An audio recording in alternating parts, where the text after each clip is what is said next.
All right, back here on Inside Wrestling Radio, and our special guest today is Micah Taylor on the phone with us, and he's telling us about his early career, how he did his training, and all that kind of good stuff like that. And when we left off at the break, Micah, you had just got up to the point where you got picked up by the WWE. How did that come about exactly? It's kind of funny, you know what I mean? When you're with Ohio Valley Wrestling, it was a developmental territory at the time. So a lot of times the head of developmental was Tom Pritchard, and they would always book us as extra talent, you know, when they were close to town or whatever. My first backstage booking was, we lied to him and said that I was going to New York to visit my friend. And he goes, amazing, WWE is going to be in Albany and Wilkes-Barre, Pennsylvania that weekend. I said, oh, perfect, if I can go to those events, that'd be great. So I bought my own plane ticket, and I went to New York during that time. And me and this other guy, Rob Begley is his name, and we were a tag team at OVW. And we got lucky and got put on Velocity back when that still existed versus London and Kendrick. That was my first exposure to the business back then. And we actually had a really good match with London and Kendrick, two great guys to work with. And when I came back through the curtain, Arn Anderson was standing there, and we had a standing ovation from the agent. And he pulled us aside, and he goes, God dang, he goes, that was an outstanding match. You guys went out there and wrestled, told a good story. He goes, I'm calling Jim Cornette tomorrow, and I'm going to tell him I want to see more of you guys in the tag team because they don't really have tag teams anymore up there. So that was kind of, you know, our first exposure leading into getting a job. Then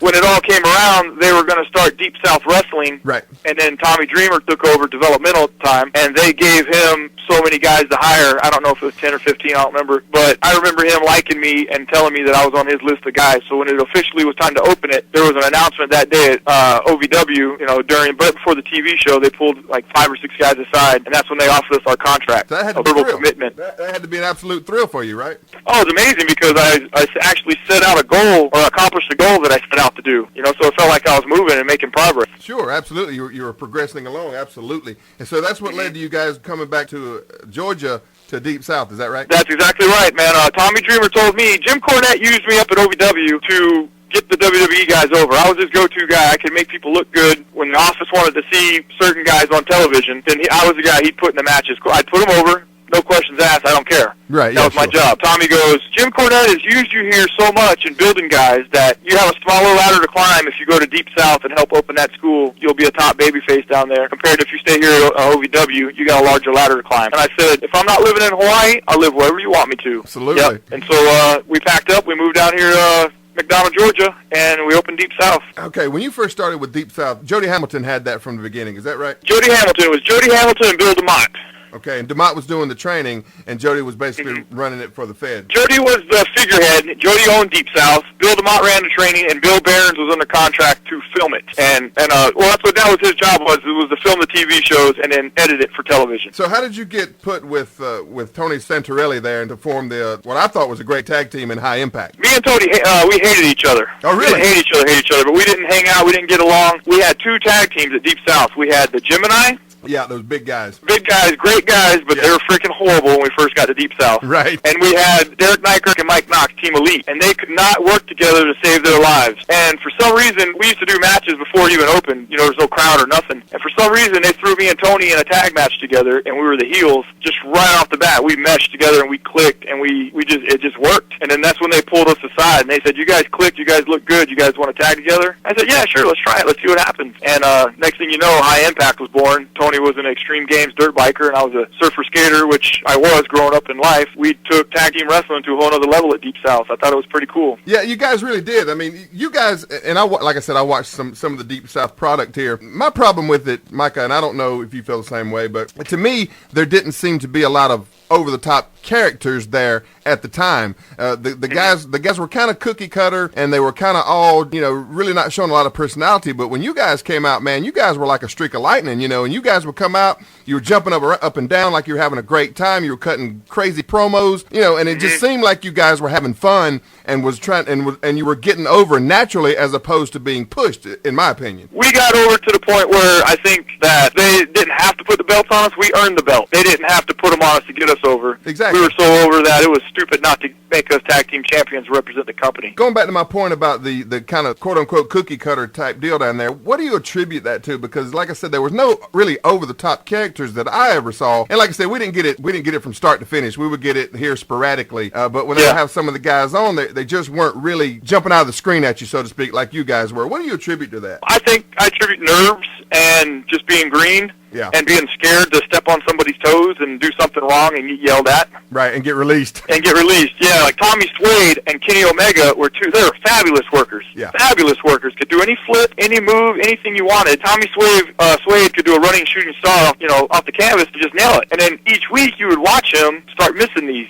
And it's almost like he was progressing backwards at one point because I think they stopped having fun. Yeah, and that's the thing. So, yeah, once you start having fun, man, it's game over, basically. That's it. Michael, you know what I mean? And there was a lot of guys that stopped having fun there for a little bit. Michael, we're really short on time here. Before we get out of here, real quick, if you could, in just a couple of minutes, what led to the demise of Deep? Because there's so many rumors out there about WWE coming in and basically shutting the place down. What do you think happened there at the end? I think what did it is Deep South thought it was competition for the WWE when their job was to run a live TV show and then book live events on the weekend to get us more experience for television. Yeah. We never ran live events. We ran 3 live events when I was there for the 2 years I was there. And then I heard through rumor that WWE started booking these live events, and then they started getting canceled because there was going to be no profit made off of it. And so eventually they butted heads on certain things. And of course television too. We want to see Dan Rodheimer on television. Why am I putting him on television? Because he sucks. Yeah. You know what I mean? So I think it was just a clash of heads, clash of the Titans that led to the shutdown of Deep South. And that's a kind of a bad thing because, I think you guys had some potential down there,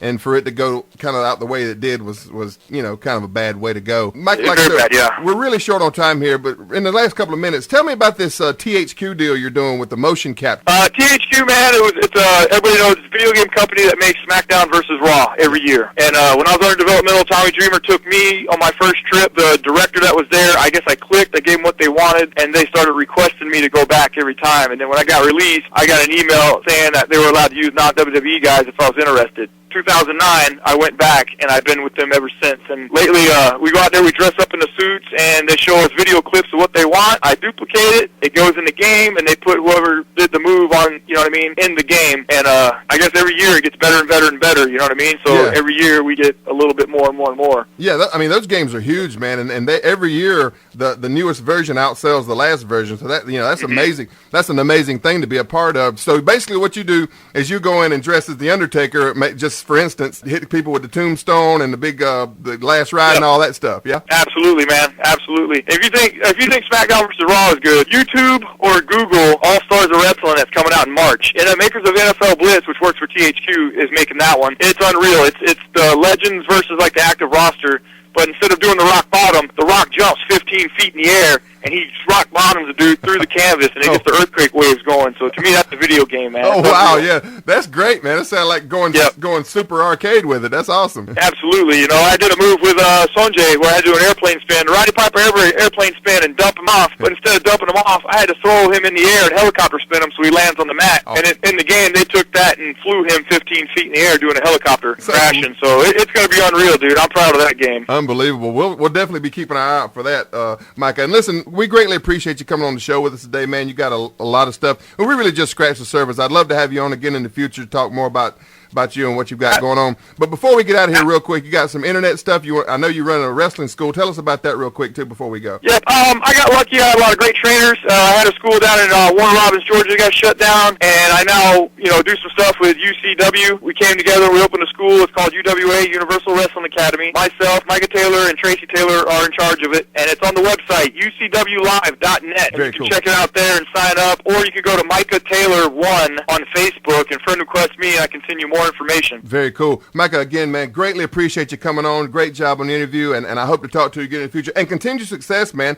And when that game gets closer to coming out, give us another call, and we'll plug the crap out of that thing for you, bro. I will. Let me know what system you got, too, when it gets closer, and I'll get you a copy. Oh, that's great, man. That's fantastic. I'm a big-time gamer, so you just hit a home run with me. Absolutely, dude. Absolutely. Keep in touch with me, dude. I had a good time, and I'd love to be on anytime you want me to. Definitely. Thanks so much for being on the show today. That's going to do it for the interview portion of the program. Again, our thanks to Micah Taylor. We'll be right back with more Inside Wrestling Radio coming up next.